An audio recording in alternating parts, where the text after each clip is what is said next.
நம்ம எந்த இடத்துல நம்ம வந்து சரி செய்யணும் நிலத்தை. இன்னைக்கு இந்த நிலங்களை அழிக்கிறதுக்கு ஏகப்பட்ட செய்கிறாங்க. நீரை அழிச்சிட்டாங்க, ஏற்கனவே நதிகள்லாம் அழிச்சிட்டாங்க, மீன் வளத்தையும் அழிச்சிட்ருக்காங்க. இன்றைக்கி இப்போ வீரியமிக்க சோப்புகள், வீரியமிக்க ஷாம்பூ, வீரியமிக்க பல பொருட்களை கொண்டு கடல் நீரை அழிச்சிட்ருக்காங்க இல்லையா. இன்னும் க்ரூட் ஆயில் மாதிரியான விஷயங்களை பயன்படுத்தி மனித குலத்தை அழிச்சிட்ருக்காங்க. எப்போ கொஞ்சம் கொஞ்சமாக வண்டுகள் அழிஞ்சு, சிட்டுக்குருவிகள் அழிஞ்சிட்டு அதுக்கப்புறம் வந்து தேனீக்கள் அழிஞ்சிட்டு, இன்னும் மீன் அடுத்த நிலை மீன் அழிவு பார்த்திங்க எப்படி பேக்வேர்ட்ஸில் வருது. மீன் அழித்தா கொஞ்சம் கொஞ்சமாக மனித இனமும் அழிஞ்சிடும். இதுதான் அவங்களோட பிளான். அதுதான் இப்போ அடுத்த டார்கெட். இது 3 இனத்தை அழிச்சிட்டான். சிட்டுக்குருவி இல்லை, எங்கேயோ 1-2 தான் இருக்குது. அடுத்தது பார்த்திங்கன்னா தேனீக்கள் அழிச்சாச்சு. அதுவுமே எங்கேயோ மொத்தமாலாம் இவனால் அழிக்க முடியாது. மொத்தமாக இந்த பிரபஞ்சத்தோட எந்த உயிரையும் இவனால் அழிக்கவே முடியாது. அது பிரபஞ்ச தத்துவம். நீ என்ன நினைக்கிறது, நீ என்ன அழிக்கணும்னு நினைக்கிறது? உன்னை படைச்சவன், உனக்கு அப்பனே நான் தான்டா. நான் நினச்சா மட்டும்தானே அவங்க எல்லாரையும் அழிக்க முடியும். உன்னுடைய வேலைகள் தர்மத்தின் வாழ்வதனை சூதுக்கவும், ஆனால் தர்மம் மறுபடி வெல்லும். சூதுக்கவும், அது போர்த்திக்கும். ஆனால் வெல்றது யாரு? தர்மம் தான் வெல்லும். இதை உணர்த்துறது தான் இன்னமும் சிட்டுக்குருவியை நான் பார்த்துட்ருக்கேன். வாரத்துக்கு 2 நாளாவது சிட்டுக்குருவி கண்ணில் படாமல் இல்லை. அப்போ மொத்தமாக உன்னால் அழிக்க முடியாது. இன்னமும் நீங்கள் பாருங்கள், மலை பிரதேசங்களில் தேனீக்கள் இருக்குது, இன்னமும் வண்டுகள் இருக்குது. வண்டையும் நான் பார்த்துட்ருக்கேன். உன்னால் மொத்தமாக அழிக்க முடியாது. ஒரு பகுதியை தான் உன்னால் அழிக்க முடியும், உன்னுடைய முயற்சியில், உன்னுடைய கிட்ட எண்ணத்தில். ஆனால் மொத்தமாக அழிக்க முடியாது. அப்போது அடுத்து மீனை டார்கெட் பண்ணியிருக்கான். மீன்லேருந்து அடுத்து ஒவ்வொரு இனமாக எப்படி அந்த அவதாரங்களில் பார்த்துருக்கீங்களே. மீனுக்கு அடுத்தது என்ன? பன்றிக்கு அடுத்தது என்ன?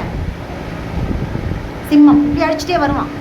ஒவ்வொன்றா அழிச்சிட்டு வருவான். இதற்கு தான் இன்றைக்கி பிளான் பண்ணிக்கிட்டு இருக்கான். அப்போது நம்ம என்ன செய்யணும்? நம்ம கொஞ்சம் சுதந்திரமாக நடக்கணும்.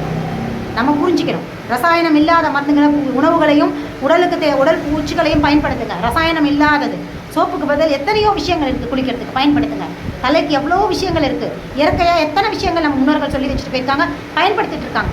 அதை பயன்படுத்தி இருந்து வாழ்ந்துருக்காங்க. அவங்க எப்படி ஆரோக்கியமாக இருந்தாங்க, அதை பயன்படுத்துங்க. ஒன்று வேணாங்க, ஒரு எண்ணெய் எடுத்துக்கோங்க. இன்றைக்கி தலைக்கு தேய்க்கிற எண்ணெய், இப்போது தலைக்கு எண்ணெய் வச்சே ஆகணுமா, வைக்க வேணாமான்றது ஒரு சர்ச்சை. எங்கள் அக்குபஞ்சர் மருத்துவத்தில் நாங்கள் வந்து தனியாக எதுவுமே தேவையில்லை அப்படின்னு தான் சொல்லுவோம். எண்ணெய்லாம் நான்லாம் வச்சு 8 வருஷம் ஆகுது. தேவைப்படும் போது எண்ணெய் வச்சு குளிப்பனையை ஒழிய டெய்லிலாம் எண்ணெய்லாம் வைக்கிறது கிடையாது.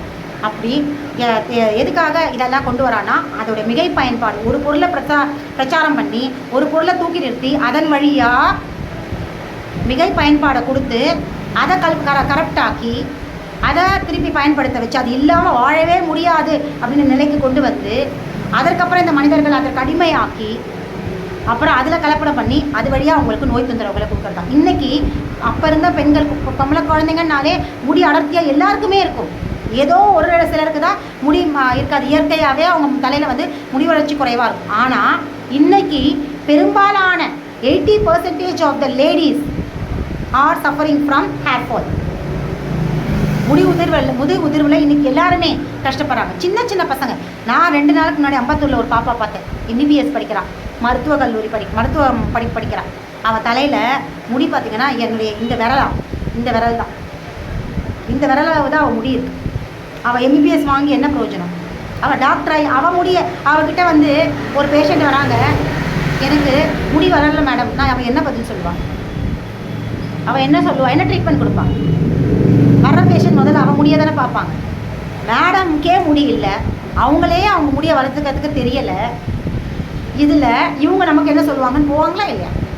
அப்போது அந்த குழந்தையோட முடி இயற்கையிலேயே இல்லை அப்படின்னா, வளர்ச்சி இல்லைன்னா, அது அந்த அந்த ஸ்கல் இருக்கு இல்லையா, இந்த ஸ்கேல்ப்பு, இதுவே தெரிஞ்சிடும். ஆனால் அவளுடைய ஸ்கேல்ப்பை நான் கவனிக்கும்போது அது அடர்த்தியாக இருக்குது. ஏன்னா இயற்கையாக வந்து வளர்ச்சி இல்லாதவங்களுடைய தலையில் வந்து அந்த மண்டை தெரிஞ்சிடும். அந்த காலத்தில் முடி வளர்ச்சி குறைவாக இருக்கவங்களை நான் பார்த்துருக்கேன். அவங்களுடைய தலை எப்படின்னா கொஞ்சம் வழுக்கையாக இருக்கும். மண்டை வழுக்கிறதா தான் முடியும் கம்மியாக இருக்கும். அது அவங்களுடைய இயற்கையான. எல்லாருக்குமே எல்லாமே கிடைச்சிடாது இல்லையா? எல்லாருக்குமே எல்லாமே கிடைக்கிறது ஏதோ ஒரு சில பர்சன்டேஜில் சில பேருக்கு அப்படி தான் இருக்கும். அப்படி இருக்கும் பொழுது இந்த பொண்ணுடைய தலையை நான் ஸ்கேல்ப் பார்க்கும்போது அடர்த்தியாக தான் இருக்குது. பின்னாடி இருக்கிற முடி தான் வளர்ச்சி இல்லாமல், இந்த விரல் மாதிரி இதை விட மெலிசாக இருக்குது. அதுக்கு காரணம் என்ன அப்படின்னா, அந்த குழந்தை தன்னுடைய ரசாயன மருந்துகள்னாலையும், இரவு தூக்கத்தை படிப்புன்னு சொல்லி படிக்கணும், மார்க் எடுக்கணுன்றதுலையும், அப்புறம் வந்து ரசாயன மருந்துகளாலையும் அவங்க உடம்பு ஆரோக்கியத்தை கெடுத்து உயிர் சக்தியான நீர் மூலகத்தை கடுமையாக பாதிப்பை அடைய வச்சுருக்கா.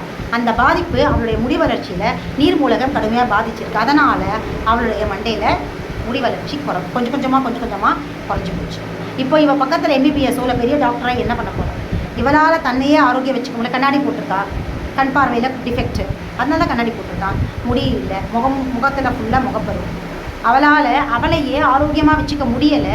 அவளுக்கு பின்னாடி இருக்கிற பட்டம் அவளுக்கு என்ன தரும்? என்னத்துக்கு பயனாகும்?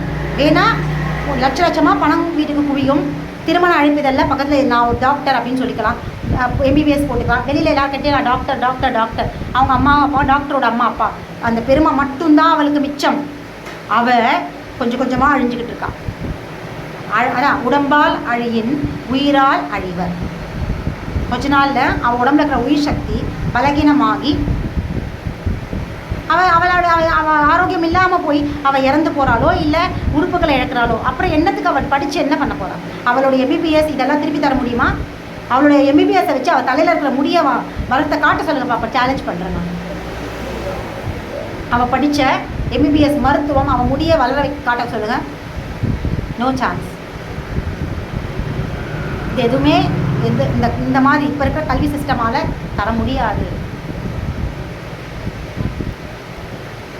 ஸோ நம்ம என்ன புரிஞ்சுக்கணும் அப்படின்னா, நம்ம தேவையில்லாத விஷயங்களை அவாய்ட் பண்ணணும் உணவில். இப்போ எப்படின்னா, தலைக்கு எப்படி தேங்காய் வச்சாதான் முடி அடர்த்தி அதை போட்டு தவறான பிரச்சாரத்தை பரப்பி தேங்காயை தூக்கி பிடிச்சாங்க. தேங்காயை தூக்கி பிடிச்சி இன்றைக்கி அதே தேங்காயை வச்சு அப்போ எல்லாருமே என்ன பண்ணாங்க, தேங்காய் வச்சா முடி நல்லா வளரும்னு சொல்லி தேங்காயை வண்டியாக கிலோ கணக்கில் வாங்க ஆரம்பித்தாங்க. வாங்கி தேங்காயை வச்சு தலையை வச்சு சீவி முடி நல்லா வளரும். ஆனால் அவங்களுடைய முடி வளர்ச்சிக்கு காரணம் அவங்களுடைய உடலோட ஆரோக்கியம் தான் அப்படிங்கிற அடிப்படையை பிரேக் பண்ணிவிட்டு மைண்டை டைவெர்ட் பண்ணிட்டாங்க. தேங்காய் பக்கம், புறப்பொருள் பக்கம் டைவெர்ட் பண்ணிட்டாங்க. புறப்பொருள் பக்கம் டைவெர்ட். இதுதான் அக்குபஞ்சர் மருத்துவம் சொல்லுது. புறப்பொருளை நாடி போனீங்கன்னா அகத்தை இழந்துருவீங்க. அகம் தான் இங்கே உங்களை ஆரோக்கியமாக வச்சிருக்கு, புறம் இல்லை அப்படின்றது தான் அக்குபஞ்சர் மருத்துவம் சொல்லுது.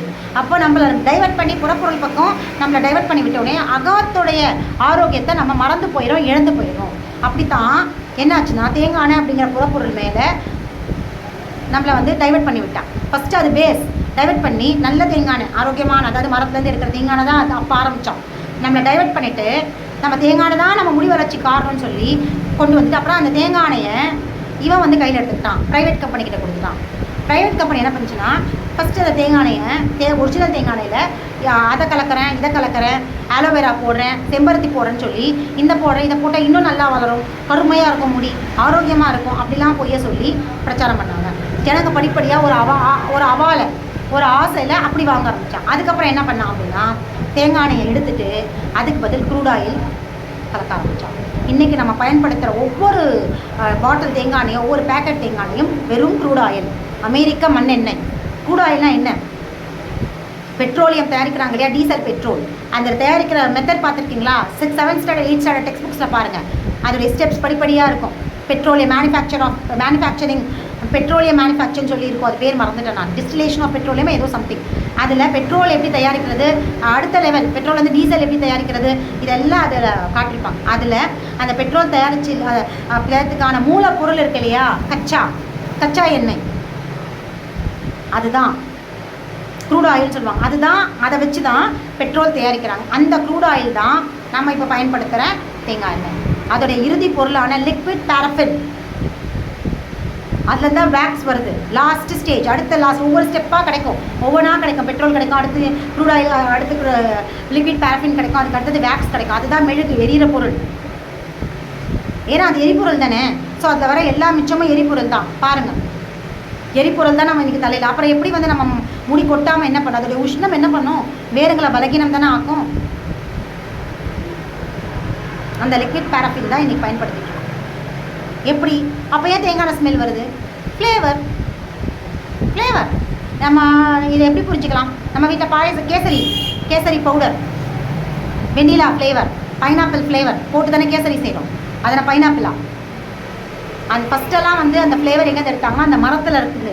அந்த மரத்தை எக்ஸ்ட்ராக்ட் பண்ணி அதுலேருந்து அந்த சாறை எடுத்து அதை தான் முன்னாடியெல்லாம் விற்றுட்டு இருந்தாங்க. ஃப்ளேவர்னு சொல்லி பயன்படுத்திட்டு இருந்தாங்க. நம்மளுடைய ஒரு ஜெனரேஷன் 2 ஜெனரேஷன் முன்னாடி. அப்புறம் அதிலே கலப்படம், கெமிக்கல், லேப்லேயே தயாரிச்சிடுறாங்க இந்த ஃப்ளேவரை. எல்லாத்தையும் கண்டுபிடிச்சிடறாங்க நுட்பத்தை. அதுக்கான ஆல்டர்னேட் எப்படி வந்து ஒரிஜினல் ரோஜாப்பூ இருக்குது, ஆர்டிஃபிஷியல் ரோஜாப்பூ செய்கிறான்ல, அதே மாதிரி ஆர்டிஃபிஷியலான ஃப்ளேவரை தயாரித்து ஆர்டிஃபிஷியலான தேங்காய் எண்ணெய் ஃப்ளேவரை வந்து அதெல்லாம் அந்த க்ரூட் ஆயிலில் ஆட் பண்ணிடலாம். அதுக்கு முன்னாடி அந்த க்ரூட் ஆயில் கருப்பு கலரில் இருக்கும், அதை டிஸ்டில் பண்ணி, அதாவது அதில் ப்ளீச் பண்ணி அதை வந்து பியூர் ஒயிட் கலரில் மாற்றிட்டு அதுக்கப்புறம் அதில் எண்ணெய் ஊற்றுறான், ஃப்ளேவரை கலந்துட்டு பேக்கெட் விற்கிறான். எப்படி புரிஞ்சுக்கலாம் இதை அப்படின்னா, தேங்காய் எண்ணெய் உடைய விலை பார்த்திங்கன்னா ஒவ்வொரு பேக்கெட்டும் ஒவ்வொரு விலையில் இருக்கும் இல்லையா? ஆமாவா இல்லையா? ஒரு பேராஷூட் ஒரு விலையில் இருக்கும், இன்னும் எத்தனை நான் யூஸ் பண்ணாதனால எனக்கு பேர் கூட ஞாபகம் இல்லை.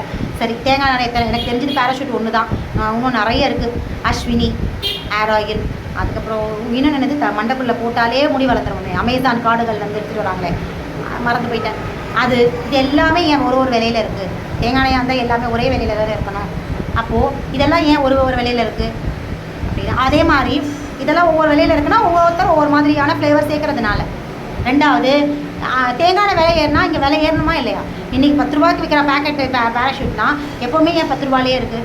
தேங்காய்னா இங்கே அப் அண்ட் டவுனில் ஏறுது. ஒரு நாளைக்கு 13 ரூபாயில் கிடைக்கிது, ஒரு நாளைக்கு 14 ரூபா கிடைக்கிது, ஒரு நாளைக்கு 10 ரூபாயில் கிடைக்கிது.